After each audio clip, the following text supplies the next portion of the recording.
देश के सबसे सफल अलायंस की बात कहते हुए ये भी तस्वीर अंदर हमें देखने को मिली कि किस तरीके से सबका जोश आया था, विश्वास से भरे सब नजर आ रहे थे। संबोधन के बाद क्या बाहर आते सांसदों से बात संभव हो पाई अभी तक? बिल्कुल बिल्कुल बिल्कुल सुरभि, मनोज तिवारी इस वक्त हमारे साथ हैं अभी लाइव। मनोज जी, कितना बड़ा पल, प्रधानमंत्री का इतना जोरदार स्वागत, एनडीए का नेता चुने गए हैं, क्या कहेंगे आप? इससे बड़ा पल कुछ हो नहीं सकता। तीसरी बार नरेंद्र मोदी जी नेता चुने गए हैं और नीतीश जी का भाषण उठाइए, चंद्रबाबू नायडू जी का भाषण उठाइए, जो आज उन्होंने जो शब्द बोले हैं। आप चिराग पासवान के भाषण देखिए, उनके शब्दों में जो आज नरेंद्र मोदी जी का विशाल परिचय आज देश को, इस देश की जनता का आभार किया है, वो निःशब्द है। हम लोग बहुत बहुत धन्यवाद देश को। विपक्ष पे भी जोरदार हमला बोला है, कहा है कि वो तो कांग्रेस पार्टी पे भी हमला बोल दो, वो तो गर्त में जा रही है पार्टी, एक विजन भी रखा और विपक्ष पे हमला भी बोला। मोदी जी ने जो हमला किया उससे ज़्यादा बड़ा नीतीश कुमार जी ने किया। क्या कहा? नीतीश कुमार जी ने ऐसा धूरा बनाया उन लोगों का, इन लोगों का कोई भी कहीं जगह नहीं है देश में।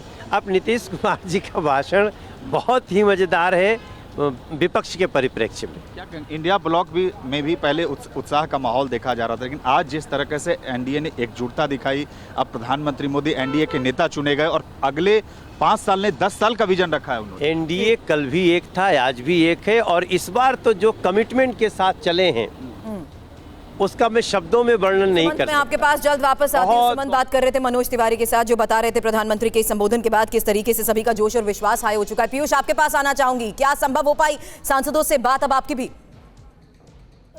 बिल्कुल, देखिए, कुछ सांसदों से मेरी बात हुई और उन्होंने हर्ष जाहिर करते हुए कहा कि प्रधानमंत्री नरेंद्र मोदी तीसरी बार फिर से प्रधानमंत्री पद की शपथ लेंगे और अभी वो एनडीए के नेता चुने गए हैं और थोड़ी देर पहले ही जेपी नड्डा और अमित शाह और राजनाथ सिंह राष्ट्रपति भवन की ओर रवाना हुए हैं।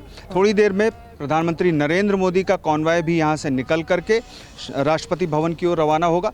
देखना ये है कि इसके बाद वो लालकृष्ण आडवाणी जी और अपने जो वरिष्ठ नेता हैं मुरली मनोहर जोशी जी, उनके पास जाकर के आशीर्वाद लेंगे, ये बताया जा रहा है। और इसके बाद ये ज़रूरी है कि उनके भाषण में गौर किया जाए कि उन्होंने आज देश की समृद्धि के लिए, देश के डेवलपमेंट के लिए, देश के एस्पिरेशंस के लिए, और अहम बात ये थी कि उन्होंने इकोनॉमी को लेकर के कई अहम बातें की। उन्होंने सीधे तौर पर कहा कि दुनिया में अब भारत को 5वें से तीसरे नंबर की अर्थव्यवस्था बनाना है। उसी तो कुल विजन के तहत अभी फिलहाल सांसद क्या कह रहे हैं, उनसे लगातार हमारे सहयोगी बात कर रहे हैं। अभिजीत और जीत भाटी भी इस वक्त मुझे ज्वाइन कर चुके हैं और पीयूष ने खबर दी कि किस तरीके से अब सभी राष्ट्रपति भवन के लिए रवाना हो चुके हैं। अभिजीत, आपके पास आना चाहूंगी, क्या बातचीत हुई आपकी सांसदों के साथ प्रधानमंत्री के संबोधन के बाद?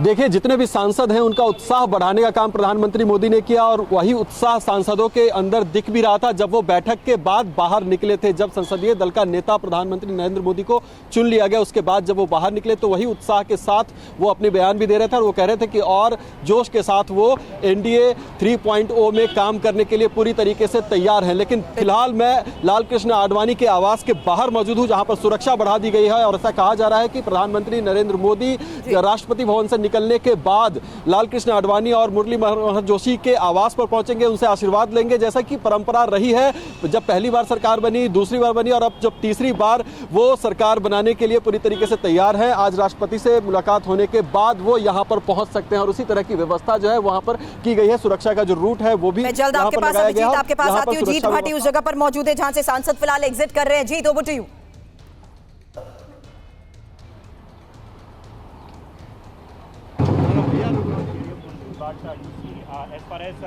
जी, एक बार अपना सवाल दोहराएं। जीत, आप सीधी तस्वीरें भी दिखाएं।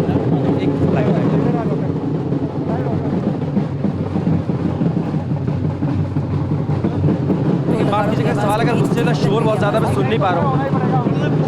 जीत, मैं जानती हूँ शोर तक आप सवाल नहीं सुन पा रहे हैं, लेकिन संभव हो तो पहले एक बार सीधी तस्वीरें आप जरूर दिखा दें। बिल्कुल, देखिए यहाँ पर आपको बता दूं कि बैठक खत्म हो चुकी है और देखिए सामने से जो है तमाम नेताओं का आना का सिलसिला जारी है। मनोहर लाल खट्टर जो हैं वो यहाँ से निकले, जो कि पहले हरियाणा के मुख्यमंत्री अब सांसद चुने गए हैं। और देखिए जिस तरीके से प्रधानमंत्री ने कहा तमाम सांसदों को कि जो 2 दिन निराशा रही वो नहीं होनी चाहिए थी। देश जानता है कि हम हार नहीं सकते और हमारे संस्कारों में है कि विजय पे बहुत ज़्यादा उत्साह नहीं होता और हार पे बहुत ज़्यादा परेशान नहीं होते। यही संदेश दिया गया है कि आप अपनी एनर्जी को बूस्ट रखें और थोड़ा दिखाइए किस तरीके का माहौल जो है बाहर लगातार जहाँ ढोल नगाड़े बज रहे हैं, आतिशबाजी हुई और उत्सव का एक माहौल बना हुआ है, क्योंकि अब तीसरी बार जो है तय हो गया है कि नरेंद्र मोदी ही देश के प्रधानमंत्री होंगे। तमाम जो नेता हैं उन्होंने एनडीए के नेताओं ने उनको अपना नेता चुना है। संसद में बैठक हुई और देखिए इस बैठक के बाद लगातार जो नेताओं के आने का सिलसिला है वो यहाँ पर जा रही है और ये तय हो गया है कि एनडीए की जो गठबंधन की सरकार है वो 9 जून को जो है शपथ ली जाएगी और उसी को लेकर के बैठक बुलाई गई थी। तस्वीर अब साफ हो चुकी है और साफ तौर पर जिस तरीके से हमने देखा कि नीतीश कुमार जिनके ऊपर बहुत सवाल उठ रहे थे कि क्या वो इंटैक्ट रहेंगे नहीं रहेंगे, उन्होंने जिस तरीके का गेस्चर जो है प्रधानमंत्री के लिए दिखाया वो अपने आप में जो है काबिल तारीफ है। और देखिए अब एक एक करके नेताओं का आना शुरू हो गया है। यहाँ पर बीजेपी के जो अध्यक्ष दिल्ली के प्रिंस सचदेव यहाँ आ रहे हैं। प्रिंस जी क्या क्या बातें हुई? चलिए जीत, मैं जल्द आपके पास लौटती हूं। तो अब तीसरी बार सरकार बनाने के तहत ही अब राष्ट्रपति भवन का रुख कर चुके हैं प्रधानमंत्री नरेंद्र मोदी भी, और बताया ये भी जा रहा है कि जल्द लालकृष्ण आडवाणी के साथ साथ मुरली मनोहर जोशी का आशीर्वाद लेने के लिए भी वो जा सकते हैं। संसद परिसर से ही हमारे संवाददाता लगातार इस बड़ी खबर पर हमें अपडेट कर रहे हैं।